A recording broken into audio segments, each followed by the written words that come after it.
হঠাৎ করে কোন ভবন থেকে কোথায় থেকে আমাদের স্নাইপার থেকে গুলি করা হলো আমরা জানি না, শুধুমাত্র অনবরত গুলির শব্দ শুনছি, যে যার মতো পালিয়ে যাচ্ছে, কিন্তু আমাকে আমার ছাত্রদল নেতাকর্মীরা ঘিরে রেখেছে। তার আগে আমি দেখি এই পাশ দিয়ে এখান দিয়ে আমার রক্ত পড়ছে।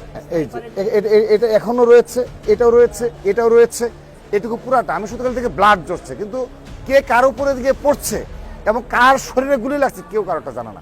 হ্যাঁ, 20 জুলাই 4:30টার দিকে। পরবর্তীতে আমরা ওই গলি দিয়ে নেমে যাই নিচে।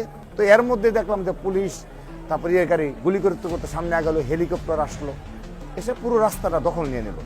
বর্ণমালা স্কুল, ধুনিয়া স্কুল, এই 4:30 5টার পর থেকে মোটামুটি এখান থেকে যাত্রাবাড়ি মোড়, মাতোয়াল না, কিন্তু এই থেকে মোটামুটি তারা মাতোয়ালের দিকে অগ্রসর এই পর্যন্ত পুরোটা মোটামুটি দখলে তারা নিয়ে নিল আর কি।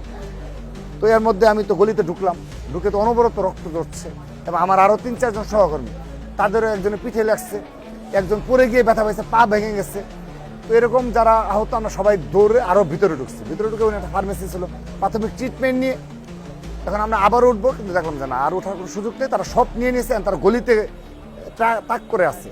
পরবর্তীতে দেখছি সেনাবাহিনী ওইদিকে প্রবেশ করছে আর কি। হ্যাঁ, সরি, মানে র্যাবের অসংখ্য টহল এবং বিজিবি, সেনাবাহিনী না, বিজিবির অসংখ্য গাড়ি আমরা দেখেছি।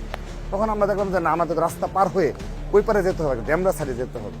পরে আমরা প্রায় 2 ঘন্টা এই হাত নিয়ে প্রাইমারি ট্রিটমেন্ট করে